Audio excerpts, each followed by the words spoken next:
brought to you by Hire and ITIL.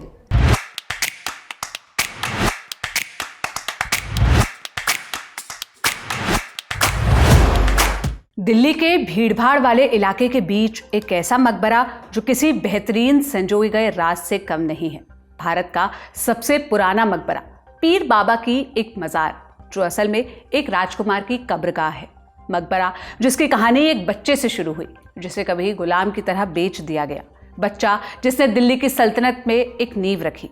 इस मकबरे की कहानी भारत की पहली महिला सुल्तान की तकदीर भी तय करती है, पर आज इसे देखकर इसके प्राचीन इतिहास का अंदाजा लगा पाना मुश्किल है। इसमें धार्मिक रंग चढ़ा हुआ नजर आता है जिसकी आड़ में इसका इतिहास धूमिल हो जाता है। कुछ कहते हैं कि सुल्तान ने यहाँ खजाना दफन करवाया था। स्थानीय लोग इसे पीर बाबा की दरगाह के तौर पर बताते हैं। इसे मन्नत पूरा करने वाला भी बताया जाता है। शायद इन्हीं वजहों से आसपास के गांव वाले इसका खास ख्याल भी रखते हैं, पर ज्यादातर इस बात से अनजान है कि इस चार दीवारी के पीछे वो शख्स दफन है जो कभी सुल्तान बनने वाला था। क्या है इस मकबरे की कहानी, इसमें किसे दफन किया गया है, जानेंगे ये सब आज के एपिसोड में। नमस्ते, मेरा नाम सोनल है और आप देखना शुरू कर चुके हैं ऐतिहासिक किस्सों कहानियों से जुड़ा हमारा रोजाना का कार्यक्रम तारीख, जिसमें आज कहानी सबसे पुराने मकबरे की।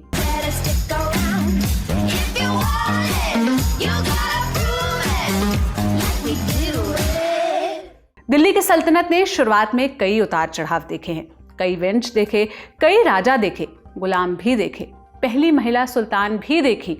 ऐसे ही दिल्ली से होकर इस मकबरे की कहानी गुजरती है। कहानी शुरू होती है आज से कुछ 800 साल पहले। कहानी एक गुलाम के सुल्तान बनने की। शम्स उद-दीन इल्तुतमिश जो गुलाम वंश के सबसे ज्यादा जाने माने राजाओं में से एक थे, उनकी समझदारी और दक्षता को देखते हुए कुतुबुद्दीन ऐबक ने अपनी बेटी की शादी उनसे करवा दी थी। सतीश चंद्र अपनी किताब हिस्ट्री ऑफ मिडीवल इंडिया में लिखते हैं, कुतुबुद्दीन ऐबक भी गुलाम थे जिन्होंने तुर्की सल्तनत के भारत की तरफ विस्तार में भूमिका निभाई। लेकिन साल 1210 में चौगन या पोलो खेलते हुए वो घोड़े से गिरे। चोट लगने के चलते उनकी मौत हो गई, जिसके बाद गद्दी पर दामाद इल्तुतमिश बैठे। पर यह रास्ता सीधा नहीं था। पहले इल्तुतमिश को ऐबक के बेटे से लड़ाई लड़नी पड़ी और उसे हराने के बाद ही गद्दी उनकी हुई और उत्तर भारत में तुर्की साम्राज्य के पैर फैलाने में ये अहम किरदार रहे। दरअसल इनके समय ही अली मदन खान ने खुद को बंगाल और बिहार का राजा घोषित कर दिया था। वहीं इनके ही एक साथी गुलाम कुबचा ने खुद को मुल्तान का स्वायत्त शासक करार कर लाहौर पर कब्जा कर लिया। शुरुआत में दिल्ली के पास के अफसर भी इल्तुतमिश की सत्ता को मानने से बच रहे थे, पर धीरे धीरे इल्तुतमिश ने साम्राज्य विस्तार के प्रयास किए, लाहौर पर चढ़ाई की और उसे कब्जे में लिया।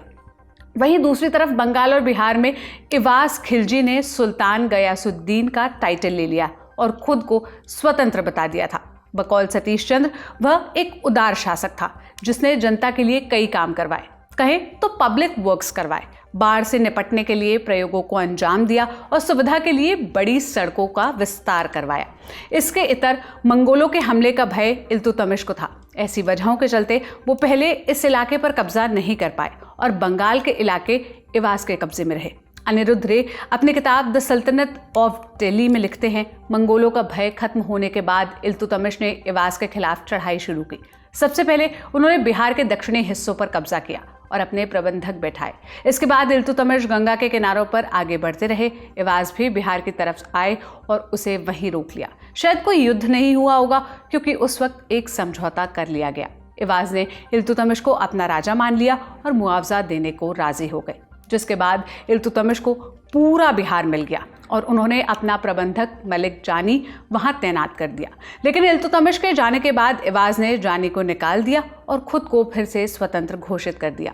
फिर इल्तुतमिश ने अपने बेटे नसीरुद्दीन को इवास को सजा देने के लिए भेजा, जो उस वक्त अवध में प्रबंधक थे। वो आगे लिखते हैं कि साल 1226 के करीब इवास पूरब के शासकों से लड़ने में व्यस्त था। तभी अचानक लखनौती में नसीरुद्दीन नजर आते हैं और शहर पर कब्जा कर लेते हैं। इवास फौरन वापस आते हैं, पर लड़ाई में उनकी जान चली जाती है और लखनौती दिल्ली का हिस्सा बन जाता है। जिसके बाद नसीरुद्दीन अपने पिता की छत्रछाया में बंगाल पर शासन करते हैं और यहीं से हमारी कहानी के उस किरदार की दस्तक होती है जिसके मकबरे की बात हमने शुरुआत में की।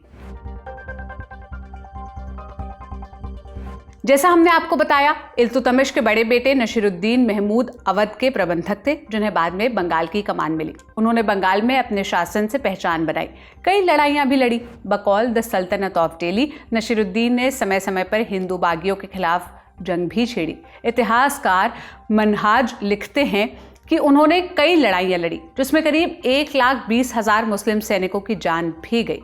बहरहाल, इल्तुतमिश ने उम्मीद की थी कि उनके बाद गद्दी पर उनका बड़ा बेटा नसीरुद्दीन बैठेगा और अगला सुल्तान होगा। जब साल 1229 में बगदाद में खलीफा बनने की खबर आई, तब इल्तुतमिश ने एक लाल शॉल देकर नसीरुद्दीन का सम्मान भी किया। मिन्हाज भी लिखते हैं कि उस वक्त सभी को लगा था कि नसीरुद्दीन ही शमशी साम्राज्य की कमान संभालेंगे, पर एक रोज अचानक नसीरुद्दीन की मौत हो गई। ये हत्या थी या फिर बीमारी, इस पर इतिहासकार एक मत नहीं है। बहरहाल, अपना उत्तराधिकारी खोजने में इल्तुतमिश को मुश्किलें हुई, लेकिन फिर इल्तुतमिश ने अपनी बेटी रजिया को अपना तख्त देने का फैसला किया। आगे चलकर वो सल्तनत की पहली महिला सुल्तान भी बनी। खैर, वो कहानी अपने आप में एक अलग एपिसोड है। बहरहाल, अभी हम राजा के बेटे की बात करते हैं। उनकी मौत हो चुकी थी और वो उसके शोक में था। मौत के बाद इल्तुतमिश ने बेटे के शव को दिल्ली लाने के लिए कहा, ताकि उसे सम्मान दिया जा सके, और इसी क्रम में एक बड़ा मकबरा बनवाया गया, जो किसी छोटे किले सा मालूम होता है। पिता इल्तुतमिश की कब्रगाह, जो कुतुब मीनार कॉम्प्लेक्स में है, उससे कुछ ही दूर पर यह मकबरा है। उम्र करीब 800 साल, और यह जाना जाता है अब तक बच पाए देश के सबसे पुराने मकबरे के तौर पर। इसी वजह से इसे देश का पहला मकबरा भी कहा जाता है। पुराना होने के चलते इसे लेकर समय समय पर कई कहानियां भी चली। ऐसी ही एक पुरानी कहानी में कहा जाता है कि एक बार इल्तुतमिश ने पूरी रात अपने बेटे के मकबरे में रहकर शोक मनाया था, और फिर सुबह के वक्त एक बांसुरी सुनाई देती है। कहा जाता है कि ये बेटे की रूह बजा रही थी, ताकि पिता को शांति मिल सके। ऐसी ही एक कहानी और है, जिसमें सुल्तानगढ़ी में जादुई रोशनी दिखने की बात भी कही जाती है, खासकर शब बारात की रात को, जो कि मुस्लिम समुदाय का एक खास त्योहार है। बहरहाल, रोशनी को लेकर कई तरह की बातें कही जाती है। कुछ कहते हैं कि यहाँ नसीरुद्दीन की रूह है, तो कुछ कहते हैं कि इल्तुतमिश की रूह है, जो बेटे पर नजर रख रही है। इसी से जुड़ा एक किस्सा भी है, जिसमें कहा जाता है कि एक बार गांव के कुछ लोगों ने इस रहस्यमयी रोशनी के बारे में जानना चाहा।